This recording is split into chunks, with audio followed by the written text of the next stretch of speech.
Le 29 octobre 1929, il est 10 heures du matin à New York. En l'espace de quelques heures, 14 milliards de dollars vont s'évaporer dans l'air. Pas à cause d'une guerre, pas à cause d'une catastrophe naturelle, à cause d'une seule chose, la peur humaine. Aujourd'hui, je vais vous raconter comment la panique collective d'une poignée de spéculateurs a plongé le monde entier dans la plus grande dépression économique de l'histoire moderne.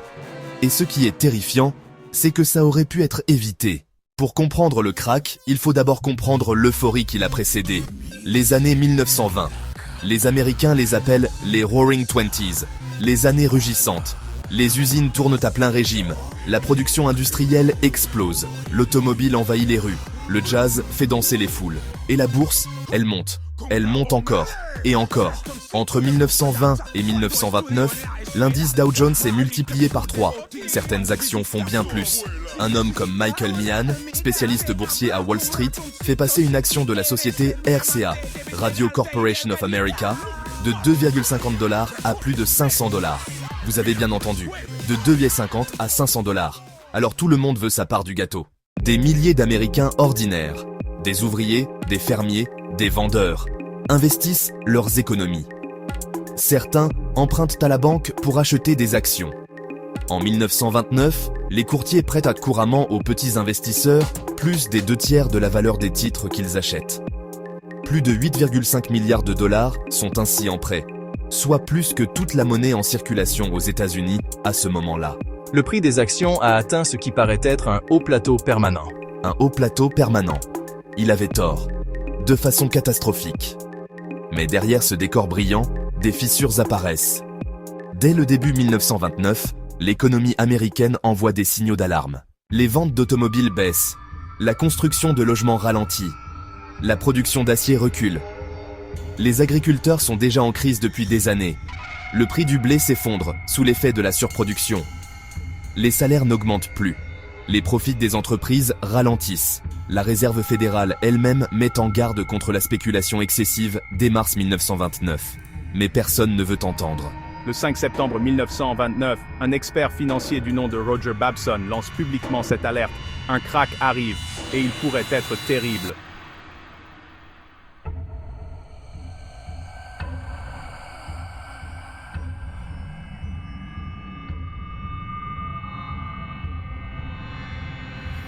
L'être humain a une capacité extraordinaire à ignorer ce qu'il ne veut pas voir.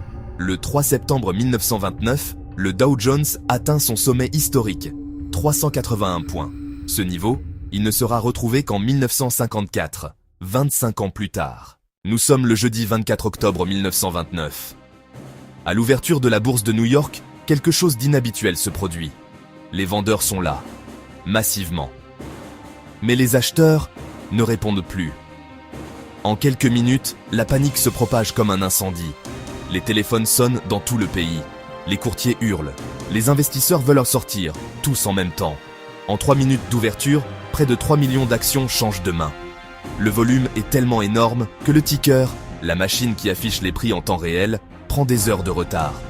Les investisseurs ne savent même plus à quel prix leurs titres se négocient. Ils vendent dans l'obscurité totale. Le Dow Jones perd 11% à l'ouverture. Les grandes banques réagissent. Thomas Lamont de la Morgan Bank, Albert Wiggin de la Chase, Charles Mitchell de la National City Bank se réunissent d'urgence. Ils mandatent un représentant, Richard Whitney, vice-président de la bourse, pour acheter massivement des actions à prix gonflé, notamment 25 000 actions d'US Steel à 205 $, bien au-dessus du marché. Le signal est clair, les grands du secteur font confiance. Et ça marche, temporairement. Le jeudi noir se termine avec une perte de seulement 2%, un soulagement. Mais le pire reste à venir. Le lundi 28 octobre, Black Monday, les investisseurs ont eu le week-end pour réfléchir. Et pour avoir peur, le Dow Jones perd 12,82% en une seule journée. Record absolu.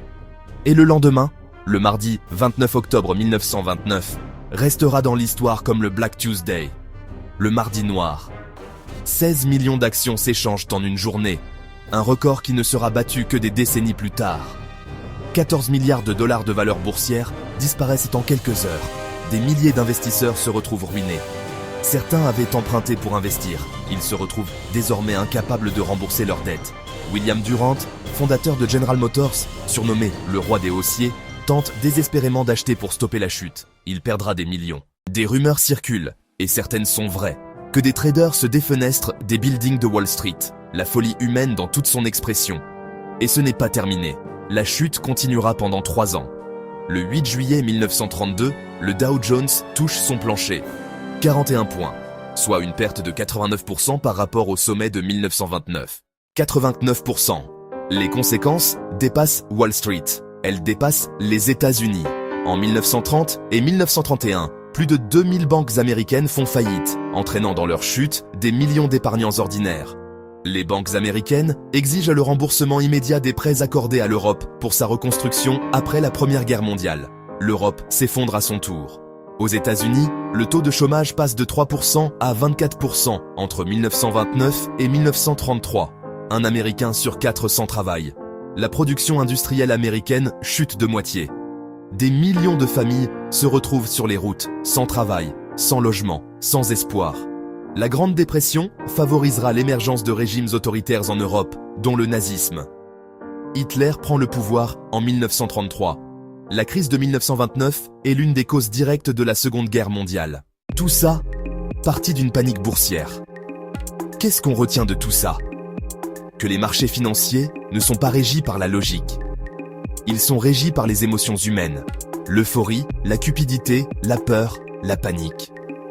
En 1929, la Réserve fédérale a aggravé la crise en augmentant les taux d'intérêt au lieu de les baisser. Une erreur monumentale qui a contracté encore davantage l'économie.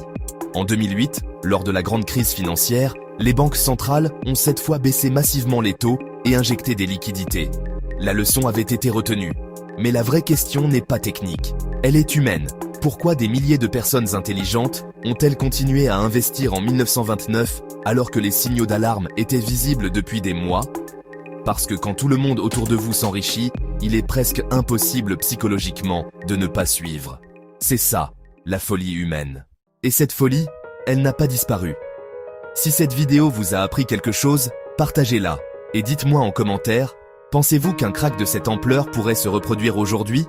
La réponse vous surprendra peut-être.